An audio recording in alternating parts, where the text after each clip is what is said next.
Like, if you ask Americans in this day and age, they'll still act like China is a peasant society. Straight up. Like, the average American still thinks that, like, Chinese people live in, like, straw huts and that it is this, like, very strange place that's backwards and scary. And they have a social credit system, which is ironic because they don't, but we do. Like, we do have a literal credit system.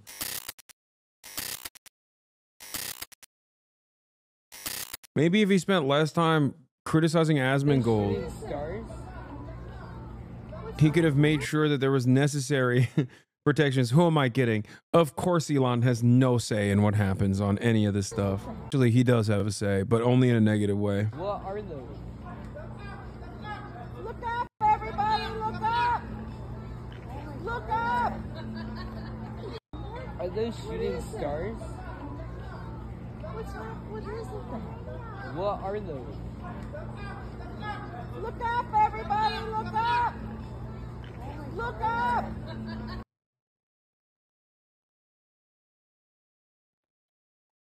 Debris spot over the Dominican Republic as SpaceX Starship falls apart during test flight. How? I mean, I don't like this because SpaceX lost contact with the Starship during the test flight right now, managed to catch the booster at least.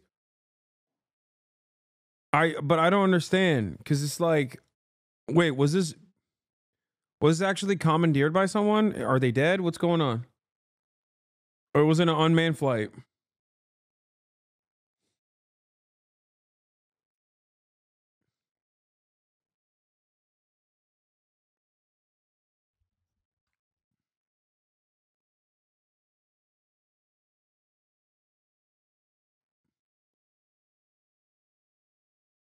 The robot is dead.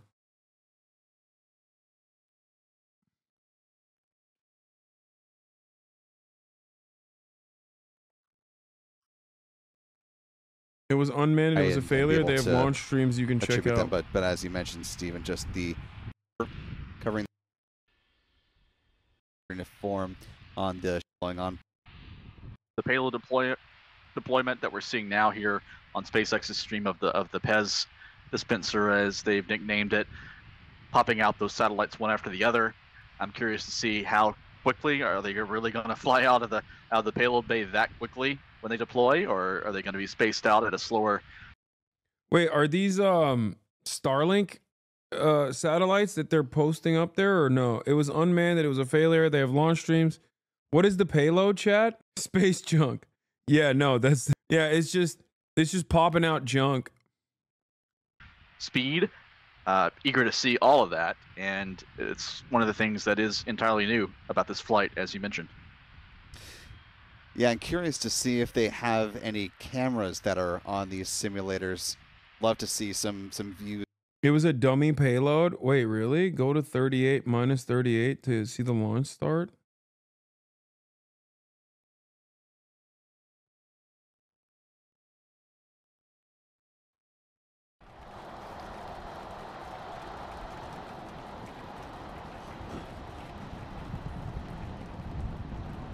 All right, we're more than 30 seconds into flight. Telemetry showing 33 out of 33 engines as it's pitching down range.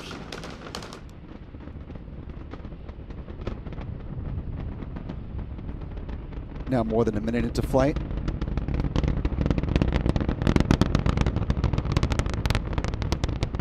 Vehicle passing through max Q, the point of greatest aerodynamic pressure. Coming upon a few events in fairly rapid succession here. We'll see booster most engines cut off for Miko. T plus 2 minutes 32 seconds. That'll be followed by a hot staging, and the super heavy booster boost back burn will start at T plus 2 minutes and 46 seconds. Call for max Q.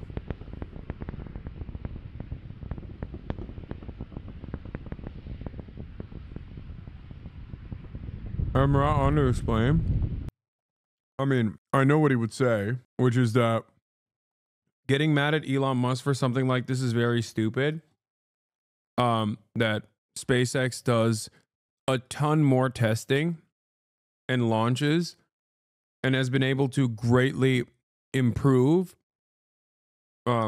scientific capabilities of doing these kinds of space travel, like making it easily accessible and more sustainable. And it's not even Glaze. He's not wrong. It's also not Elon Musk doing it. With the exception of like Elon Musk, I don't know, refusing to change certain things that allow for a lot of debris to like fly over and actually end up harming the actual launch. Elon rarely has like serious input in what this kind of stuff and what happens. It's just NASA, but private. Basically, as far as I understand, I mean, the fact that you can have these boosters, like reusable boosters that you catch with these chopsticks or whatever, is massive.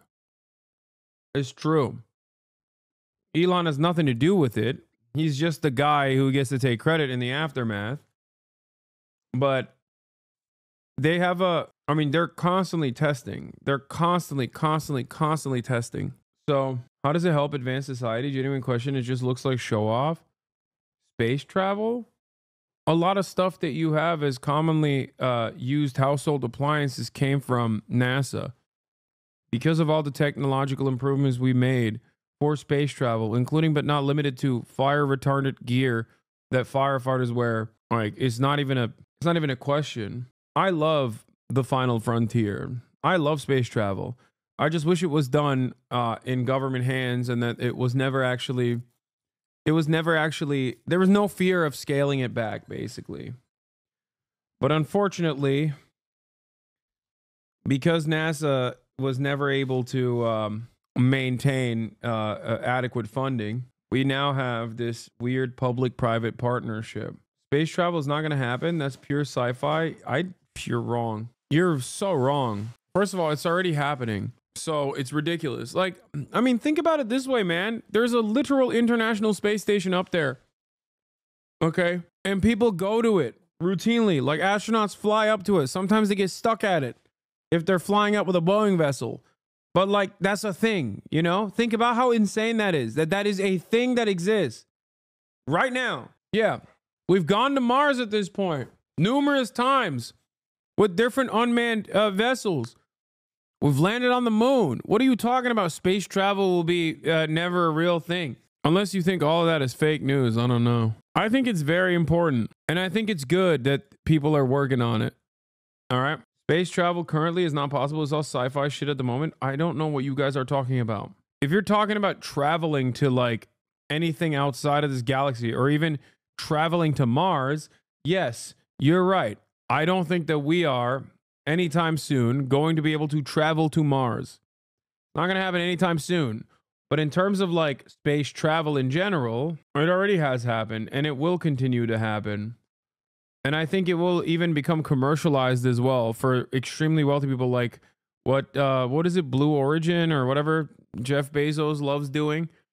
Even though technically my brother told me that it's a technicality and it doesn't actually go to space, but it's like the furthest point in the atmosphere. So they're kind of cheating it. That's just lower Earth orbit. So lame. Interstellar space is an absurdity. Traveling around our system is possible. I agree with scientists when they say any terraforming you can do to Mars should happen on Earth first. Yeah, no, I also agree with that. I do find that really stupid when people are like, oh, we're going to go to Mars and we're going to terraform it. It's like, how about you? What are you talking about? The world is literally becoming increasingly uninhabitable if we don't fix it. And you have no interest in doing that. Instead, you want to go to freaking Mars. What the heck is wrong with you? Like, that part I do agree with. But also simultaneously, I think that who knows what kind of like raw materials we can find, like minerals and stuff we can find that could greatly accelerate technological improvement, sources of fuel or something, you know what I mean? China's going back to the moon. They have their own space station that is better. The human race is going to space, but they're planting a red flag. China's Heavenly Palace, the Tiangong, is the most advanced space station ever deployed by the human race. And wait, what? So they just said, like, we don't trust the Americans. We're going to make our own. Like, Americans cannot be trusted with the maintenance of the ISS. We're just going to go up there on our own. That's what they did. And that's a big deal, but it's not really something that the people in the Western world really understand very well or even know that much about. The Chinese have reinvented the space station for the 21st century. No, they tried to join the ISS, but we wouldn't let them. Dude, what? Dude, Russia's a part of it. That makes no sense. God, we're such salty little assholes, bro. Russia is a part of the ISS. And actually, in recent years, that's been a major problem because we used to apparently use Russian rockets to go up there. And now we can't do that because of obvious reasons. Century, and this is how they've done it. This is the space race. The thing is, we've been putting space stations into orbit since the early 1970s, but the Tiangong is the first one to stand out as something that looks more like science fiction than the status quo, which is essentially just a submarine in space. Did you know that the first space station ever deployed was a single-module Soviet design from 1971 called the Salyut? And then 2 years later, in 1973, NASA topped that with their own station named Skylab, which was built inside a hollowed-out upper stage of the gigantic Saturn V moon rocket.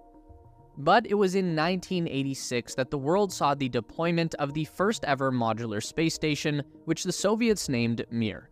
It would take a decade to assemble the 7-module Mir station, and even with the collapse of the Soviet Union coming right in the middle of the project, the Russians would cement themselves as the leaders in space station development.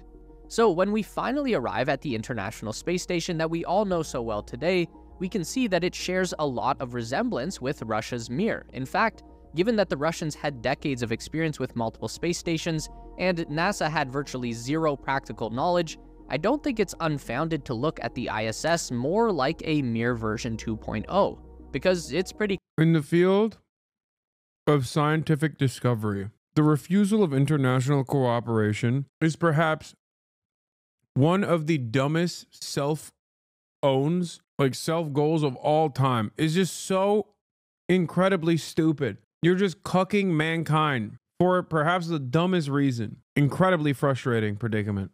Clear where this design approach came from. If we look back from Salyut to Skylab to Mir to ISS, we're not exactly seeing a massive amount of progress or evolution to the design.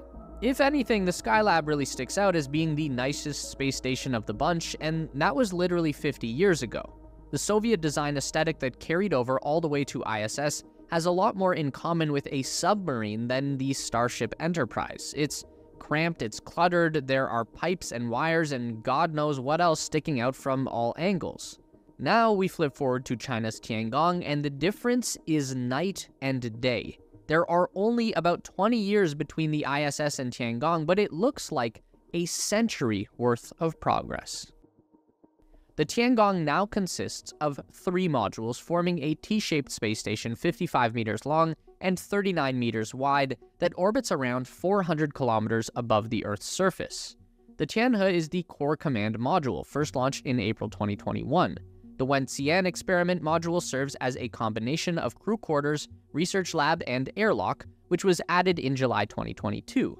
The Mengxian module is a twin to the Wenxian and functions purely as a research and experiment space, and joined the station in November 2022. As far as space stations go, this is an incredibly rapid pace of construction. It took Russia and NASA 2 years just to get the ISS to a state where it was habitable, and it was a 10-year international endeavor for ISS to reach a state of completion. And while it might seem like this station came out of nowhere, this is actually phase 3 of a plan that China started all the way back in the 90s that they called Project 921. This is kind of like China's blueprint to conquer space. Phase 1 of the plan was the development and launch of a crew-capable rocket and spacecraft. These would be the Long March 2F and the Shenzhou, which both launched for the first time in 1999. The Long March series of rockets take their name from Mao Zedong's history as a war hero and leader of the People's Red Army. The name Shenzhou means divine vessel. By 2003, this system had put the first Chinese taikonaut into low Earth orbit on the Shenzhou 5 mission. This began phase 2 of the plan, which was essentially a practice phase. By Shenzhou 7, the Chinese had performed their first spacewalk using their own extravehicular suits. Following that, the country began to deploy test modules that were like miniature space stations. Chinese crews would make their first extended stays in space and practice docking maneuvers between the test modules and the Shenzhou. This time also marked the development of China's Tianzhou spacecraft, or Heavenly Ship, which is a cargo transport vehicle with a carrying capacity of 6,500 kilograms. This spacecraft was designed to fly on the new Long March 7 rocket, a modern replacement for the 2F that was first launched in 2016. Phase 3. Many people that are in this chat live in the Western world. Don't you ever think about what is to come next? Especially Americans. We currently live in the heart of empire. Seeing stuff like this has to make you recognize that we've lost, right? Like, we've lost. It's kind of over, I think. Of the plan is where we are at right now, the development and assembly of a new space station, the Tiangong, or Heavenly Palace. So why does China feel so strongly about creating their very own space station? Well, for one, because it's really cool. Who wouldn't want their own personal hangout in space? But for two, also it probably has to do with the Chinese being banned from the International Space Station, which is obviously... If you ask Americans in this day and age, they'll still act like China is a peasant society. Straight up. Like, the average American still thinks that, like, Chinese people live in, like, straw huts or ghost cities, and that it is this, like, very strange place that's backwards and scary. And they have a social credit system, which is ironic because they don't, but we do. Like, we do have a literal credit system. And it's so funny because, like, you could just figure it out on your own. It's not like China is inaccessible. U.S. wants cooperation but needs to correct divided mindset as NASA chief asked for moon sample from China. Bill Nelson, head of U.S. Space Agency NASA, has revealed that in order to join world scientists in analyzing rockets retrieved by China from the moon, he has engaged with American lawmakers to dismiss national security concerns and believes that talks on the issue with China will end positively. Nelson's gesture epitomizes the U.S. divided mindset and engagement with China. It remains entrenched in Cold War thinking. Yet another glaring indication that nationalism is backwards thinking. This is barbarism. This is barbarism. This is barbarism. I repeat over and over again. Getting in the way of scientific discovery due to some weird underlying, completely made up concern of national security. We're cavemen, dude. We're regressing as a society. Counterintuitive to the literal name of the station, but in 2011, the United States decided that China was prohibited from visiting the station. The Chinese ban was specifically rolled out through a Department of Defense Act passed in the US Congress, which stipulated that NASA may not use their funding to collaborate in any way with China. The reasons given focused around human rights issues and national security. But more than anything, the US was afraid that China would steal their ideas or spy on them or something to that effect, which is a reasonable concern given that both the US and China have been heavily involved in a ton of shady spy stuff for the better part of a century, and that's created a lot of paranoia.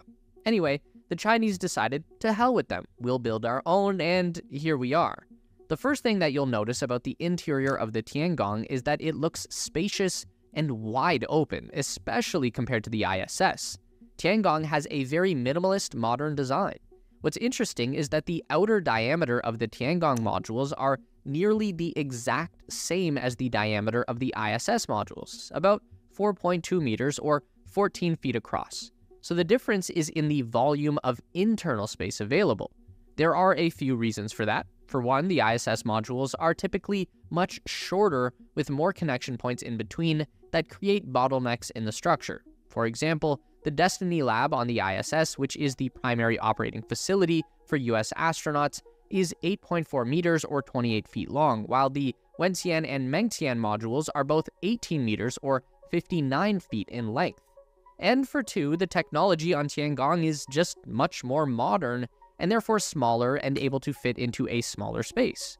For example, many of the systems on Tiangong will connect wirelessly instead of having to run a labyrinth of cables around like what we see on the ISS. Also, much of the technology on the Tiangong is hidden behind these plain white panels when not in use. I don't know if that's more functional or just aesthetic, or if they straight up... I don't think Murad is even allowed to watch this video.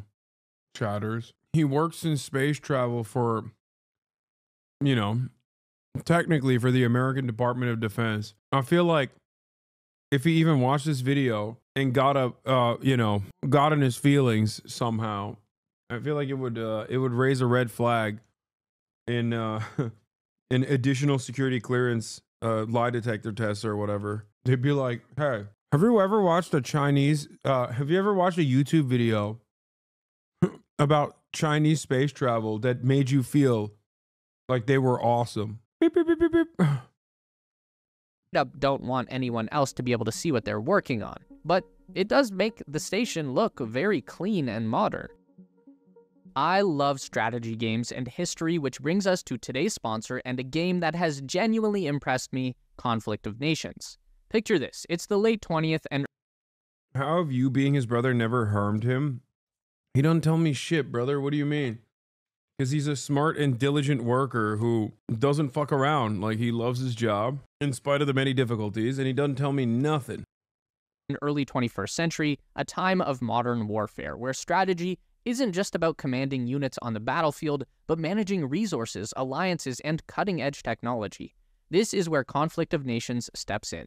It's a free online PvP strategy game where you take control of a real country and engage in World War III scenarios. What drew me to it? Realism. Not only do you lead a nation in real-time combat against up to 128 other players, but the game rounds can take weeks to conclude. It's all about deep strategic planning and on-the-spot tactical decisions. Diverse units, from nuclear ballistic submarines, stealth strike fighters, to airborne infantry units, the game boasts over 100 beautifully modeled modern weapon systems.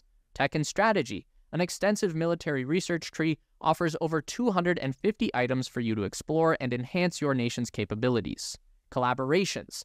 As with modern warfare, alliances play a key role. The game allows you to form cooperative clans and team up for collective objectives.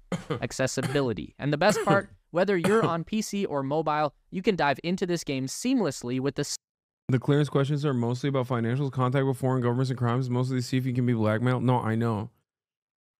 But my point is, this would be blackmail for him. They'd be like, have you ever seen, how is it, has a documentary about Chinese space travel ever made you feel love for the glorious Xi Jinping regime? Yes or no? You know what I mean? That's going to be a question on the security clearance. Virtually impossible for him to say no to that if he watched this, you know? Module of Tiangong successfully reached orbit in April of 2021. This core structure is called the Tianhe, which means Harmony of the Heavens. The Tianhe is a 20-ton structure with a maximum diameter of 4.2 meters and contains everything necessary for a functional space station that can support a crew of 3. Chinese astronauts?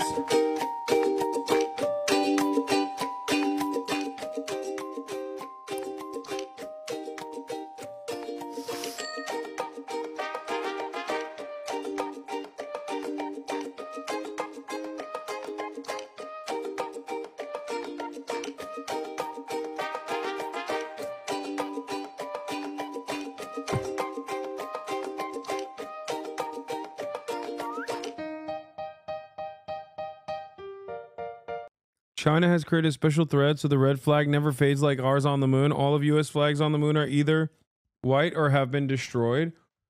Bro, Central Committee, aka Michael from Pennsylvania, is so much more of a China glazer than me. It's crazy.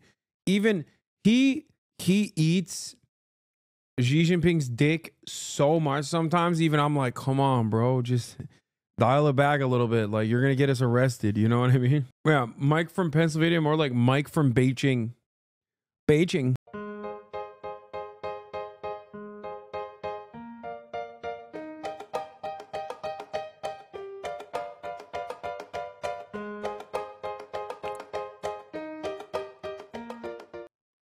Mike from Chongqing. Dude, we started this because Elon's spaceship exploded, by the way. It has solar panels, propulsion systems, life support, a robotic arm, and a sophisticated docking node and airlock.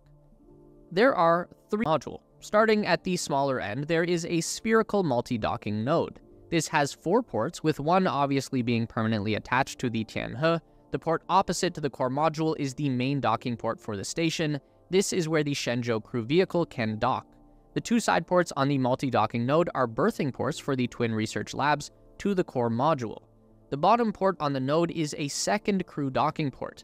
This is for use during crew handovers when 2 groups of 3 taikonauts are occupying the station simultaneously. And the top port is actually not. What the hell is a taikonaut? What? Is that different than an astronaut? Wait, the Chinese got a different name for it? Oh, because Russians have cosmonaut, Americans have astronaut, and then the Chinese have taikonaut. Is that what it is?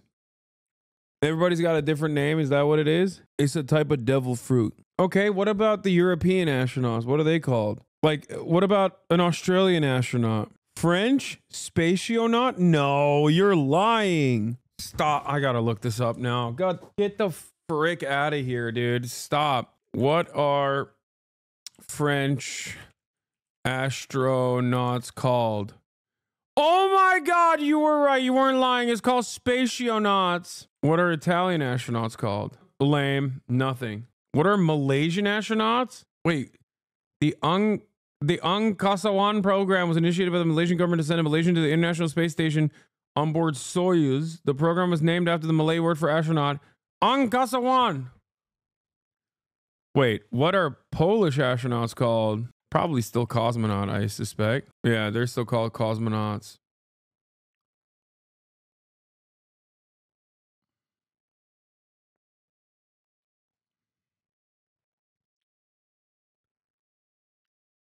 Japanese astronauts are called astronauts. Yeah, that's a big mistake. They should have called them polkanauts. What about Indian? Vyomanauts? Okay, that's kind of cool. India doing too much, dude. Vyomanauts sounds like an alien. Like, that just sounds like you belong up there. You know what I mean? Not a docking port at all, it's a hatchway.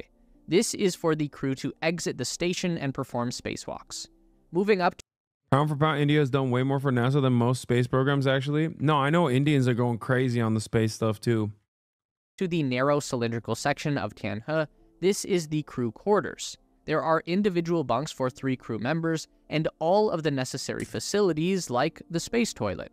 And then at the wider end of the core module is a working area with 3 experimental racks. This is also where the propulsion section for the station is located. This maintains orbital control. And lastly, there is another docking port at the end of the module that is specifically for the Tianzhou cargo craft.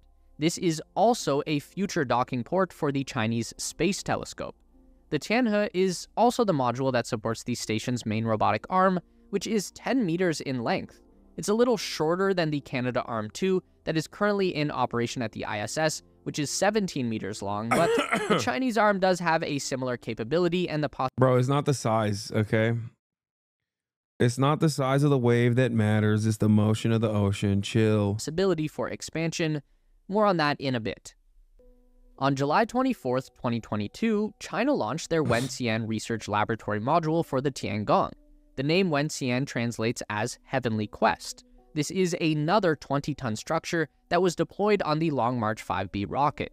This is China's first heavy-lift space launcher and is responsible for getting the 3 modules of the Tiangong into their 400-kilometer high orbit. The Long March 5B configuration is a really interesting rocket design. It uses a hydrogen fuel-burning core stage and is strapped with 4 liquid-fueled side boosters that burn RP-1 kerosene. This combination makes the Long March 5B the 3rd most powerful rocket currently in service around the world, behind the Falcon Heavy at number. Can I do a I told you so? Joe Biden now says they won't enforce the TikTok ban on January 19th. They're leaving it up to Donald Trump to figure it out. Our position on this has been clear. TikTok should continue to operate under American ownership. It will be up to the next administration to implement. The law states that the president can grant a one-time extension delaying the ban for up to 90 days under 3 specific conditions. TikTok must show it's on a path of executing a divestiture from its Chinese owner ByteDance. There must be evidence of significant progress towards a sale, must be sealed with relevant legal binding agreements. Meanwhile, the Justice Department can impose fines up to $5,000 per user on companies like Google and Apple if they continue hosting the app after the ban takes effect. Have you seen the cultural exchanges happening on Red Note? Thoughts? I'm sorry. I'm too much of a foreigner, I think. I'm not going to lie to you.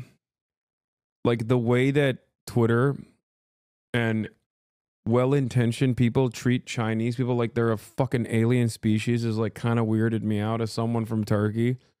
I'm you know, it's just me. I'm alone on this. I mean, I'm happy. I'm happy that Americans are finally realizing that Chinese people are also human beings. It's crazy because there's so many fucking Chinese people in America. But like, I think I'm too much of a first generation immigrant to cherish the fun that Americans are having, to celebrate it in the same way. It just kind of makes me feel weird with the way that like everyone's being normal and it's great, but it just like shocks me that this needed to happen for so many people. Holy shit. You're so cringe, Hasan. I mean, yeah, I'm woke of the day. It's wild how brain broken Americans are that they had to like literally see Chinese people where they're at to be like, oh wow, they're humans. Number 1 and the Delta IV Heavy. The process that this particular rocket uses to put these 20-ton payloads into their orbital path is pretty unique and very controversial. So once the rocket clears Earth's atmosphere, which happens at about 100 kilometers in altitude, those 4 side boosters will drop off, but the core booster engine will continue to burn. A typical rocket will have a full stage separation at this point, where the entire lower section of the rocket will detach and fall back down to Earth, where it usually splashes into the ocean. And again, on a typical rocket, a second stage engine will then fire up to propel what's left of the rocket and the payload into the orbital insertion. The Long March 5B doesn't do that. After the 4 side boosters drop off, the rocket stays whole and the core booster engines propel the module all the way to its orbital insertion point before finally separating. That means the majority of the rocket structure is now in orbit, so it won't just fall straight back down into the ocean, but it's not in a state so it won't stay up there for too long. Are you sure that post is trustworthy? Yeah. They talked about it earlier today. I don't know where it is. I'm sure we have it in our coverage. I know I clicked on a link somewhere around here. I thought I had it. Yeah, the way the Chinese people don't believe that America is, and they're asking if it's propaganda. Someone on Red Note asked if it's true that minimum wage hasn't been increased in 16 years, or if it was just their government's propaganda. Someone, I don't know if these are real, by the way. Someone in the comments of Red Note asked me if we really had to pay for an ambulance in America, if it was just their government's propaganda. I don't, maybe. American student talked to a Chinese student and started crying. In China, and their law schools are $798 per year, which just makes me feel so angry because I have like $450,000 in debt just to go to law school. And I'm explaining this extremely fucking bonkers system that we have, and I'm like, this is a slave contract because I'll never be able to pay back these loans. I mean, yeah, that's the whole point. I'm glad that people are recognizing this reality. I think it's hard for you guys to comprehend where I'm coming from with this if you've grown up in America your whole lives, okay?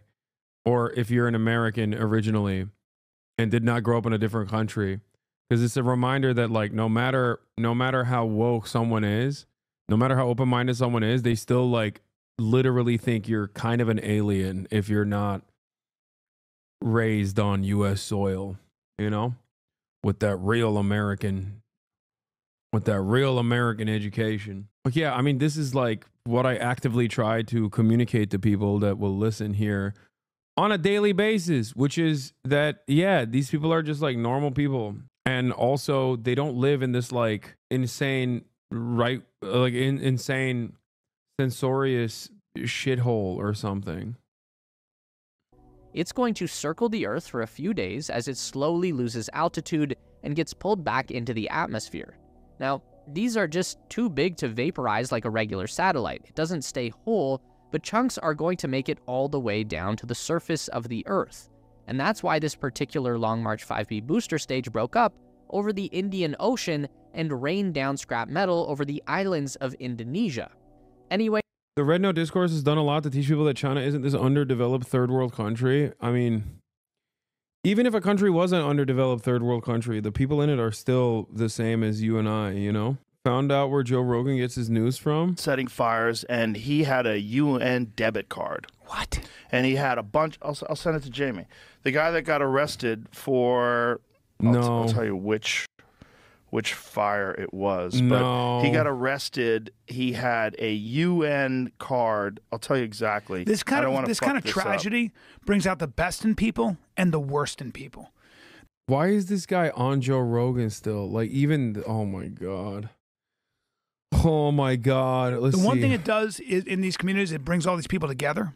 You know, my buddy started to cry because I was on the phone with him. He lost everything, right? And they're going to come stay with us. And he said, when I was on the phone, these people dropped by and dropped off clothes for them. And he's got a lot of money. And he started to cry, man. He was like, I can't tell you how many people have reached out. He had 5 cell phones and a United Nations prepaid debit card. What is a United Nations prepaid debit card, man? I'm a Gen Z stan. What is a United Nations prepaid debit card? I'm skeptical. Is this Of course you are. conspiracy? You're always skeptical. Is this You son of conspiracy? a I just don't bitch. want to be played. No, I think the New York Post did a thing about it. You know what I mean, though? I don't want to be played. I don't know what's true Maybe anymore. the New York Post didn't post that he had the debit card. Yeah, I don't know what's true. Brian Callen, the cynical rapist. The skeptical rapist. Getting this anymore. from the See? Texas Patriot Twitter See? account. You see? I told you. I'm already like, I don't know. They said that the New York Post has edited the info out of their article. Thank you. Why? Because it's not true. Spreading rumors, Joe Texas Rogan. Patriot account said that. Oh, so then Look at the You content got, below. you got played. maybe not. Maybe the New York Post Oh my God, Joe. Give it up, dude. is a bunch of pussies and a bunch of libtards. The New York Post is very conservative. They are kinda. Yeah. Rocking the Muhammad Ali shirt with the American flag, too. That's what makes it even funnier. UN refugee debit card. So it was a Syrian refugee. There was a quote that has to change with the times where it goes, teach the poorest white man he's better than the richest black man and he won't notice if you pick his pockets. That was Lyndon B. Johnson who said that. Hell, he'll open up his pockets for them. Racist MAGA guy meets Chinese Uyghur. My man knows some Chinese. 马是马是? Doesn't make sense. horseshit. Oh, 马是. It's horseshit in English, but we don't say 马是. Nobody says it, but I say it. And by the way, Yeah. we're talking I doubt, is this a real MAGA guy? about the second coming of Christ. You're a white boy, I'm not a white so boy. you're white. I'm not. I'm Chinese. Don't you know that China has never been a homogenous country? We have a lot of different ethnic groups.